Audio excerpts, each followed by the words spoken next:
Welcome back to the illustrious Minvu channel. So I have been prompted to do this follow-up video by the comments in my previous video, how to file tax return 2024. Before I say another word, allow me to share my screen so you can see what I'm seeing. And if you're curious, I am using Snagit 2021. I know it's a couple of years old, but I haven't felt the need to upgrade yet. So you should be seeing my screen, right? So this here is the video I uploaded about 7 months ago. Now, when I hover over this section, it gives me the exact date. March 2nd, 2024 was when I uploaded this. The day I mailed in my tax return was the day that I uploaded this video. So let's go down to the comments and just further proving that commenting on my video does have an effect on me, and you may just get what you ask for.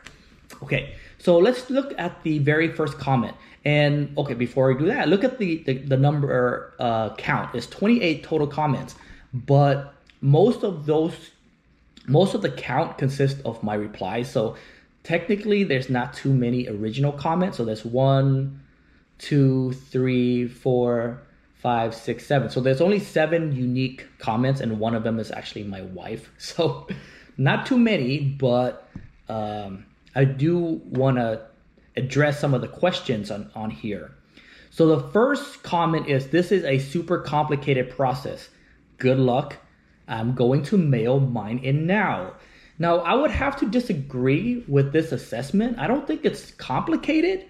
Why don't you be the judge of how complicated this process is compared to doing it electronically or online? So I'm gonna go here, and this is my federal return. So literally the only extra step that I took was downloading the tax return as a PDF and entering or typing in non-resident alien, where my spouse's social security number is supposed to go. And also I did that for the California return. So that was the federal, this is the California, again, non-resident alien, and you can just manually write this in as well.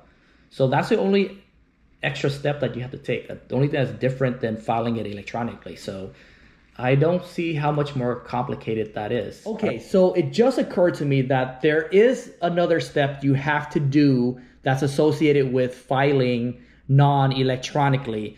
So in addition to printing out the PDF and writing in non-resident alien, you would have to physically mail in the tax form. Go to a post office and mail it in. But to me, I think it's pretty trivial, because how many of us have not mailed something in? It's literally just driving over to the local post office, right? And if you can't even be bothered to do that, then I think you need more help than watching my video and what my videos can do for you.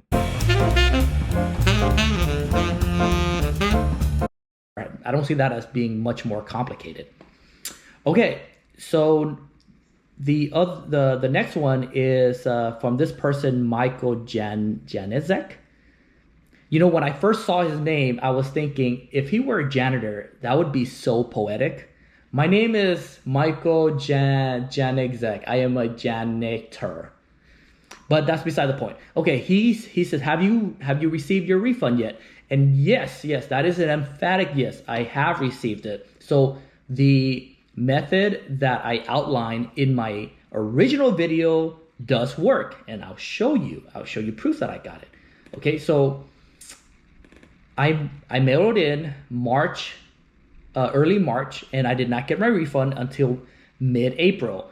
And when I did it, so for the 5 years prior to 2023, I filed electronically. And when I did it that way, I always received my refund within 1 to 2 weeks. So when it hit the 3rd week of waiting for my refund, I was a little bit not unsettled or worried, but I was thinking it would be a little bit inconvenient, because I would have to reach out to the IRS or to have to follow up on something. But fortunately, I didn't have to do that, because I was introduced to this really nifty app called IRS to Go, and you can see it here with as I hover over it with my cursor. You can download this from the Apple Apple Store or Play Store if you have Android. And when you open up this app, it's gonna look like this. It's gonna prompt you for the year of the refund, your social security number, the status, the married or single status that you filed as, and then this is how they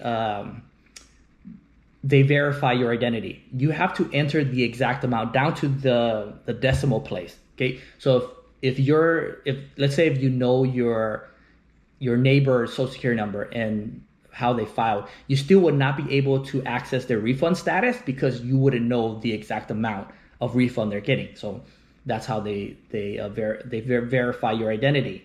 So once you enter all that information into the app, it tells you the status, your refund status, right? So when I went here, it says that it was, well, actually it didn't say this, because I went on here before April and it says the refund was received, a return was received, the refund was approved, and the refund was pending.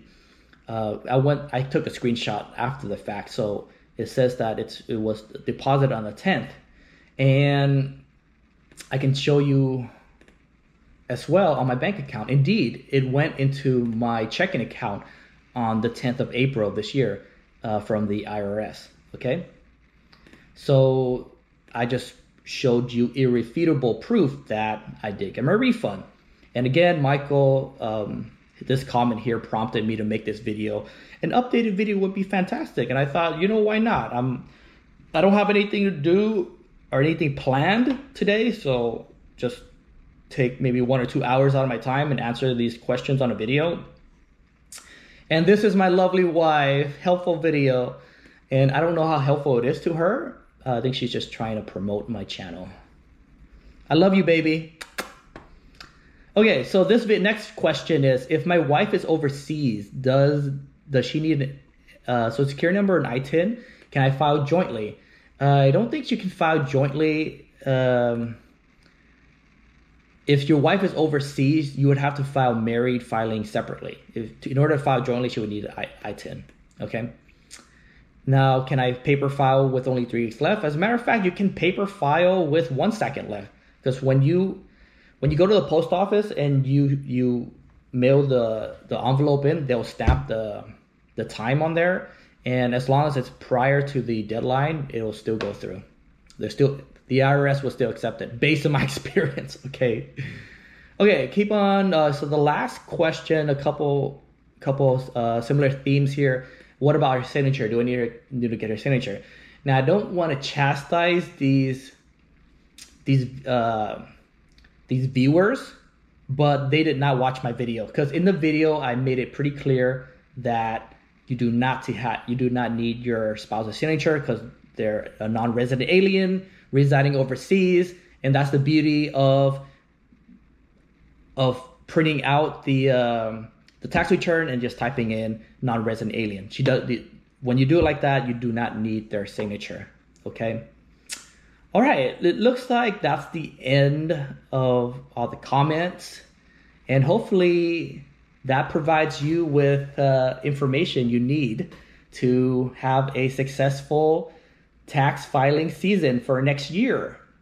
Okay, as an update on my immigration status, not my immigration status, but the immigration process that I petitioned for my wife. Super thrilling news. We received the interview letter about a month ago, and the immigration interview at the U.S. Consulate in Ho Chi Minh City will be in late October.